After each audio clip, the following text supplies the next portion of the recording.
عمران خان وایي په افغانستان کې د واکمنو طالبانو سره تاوتریخوالی به پاکستان کې ترهګري زیاته کړي.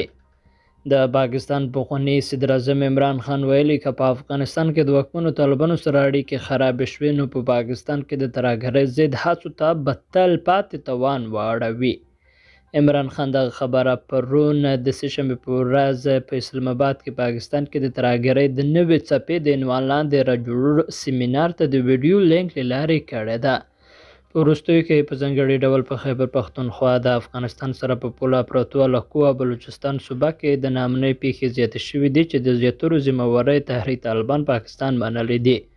پاکستان وایي په افغانستان کې واکمنو طالبانو ته ویلي چې خپله خاوره د پاکستان ضد کارېدو ته نه پرېږدي، خو په افغانستان کې واکمنو طالبانو ویلي چې خاوره یې نه د پاکستان او نه د بل کوم ګاونډي په ضد کارېږي.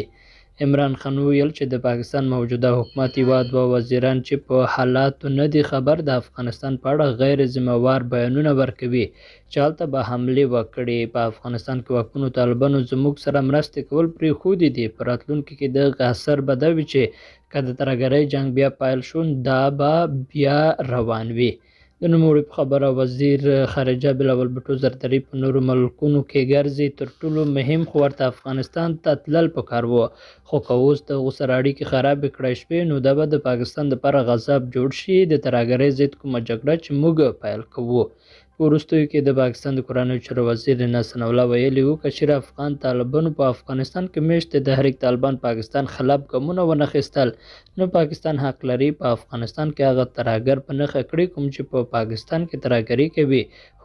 خو هغه وروسته د خپلې خبرې ناپشه شوی. عمران خان په خپلو خبرو کې ویلي په افغانستان کې چې طالبان په واک کې راغله دا لومړی ځل و چې په افغانستان کې پاکستان پلوه حکومت راغلی و. هغه غوره موقع وه چې د تحریک طالبان پاکستان څومره کسان افغانستان ته تللي وو د 15 نه تر 40 زره پورې کسان وو او په دوی کې د 15 نه تر 7 زره پورې جنګېدونکي کسان وو چې طالبانو ورته د وتلو ویل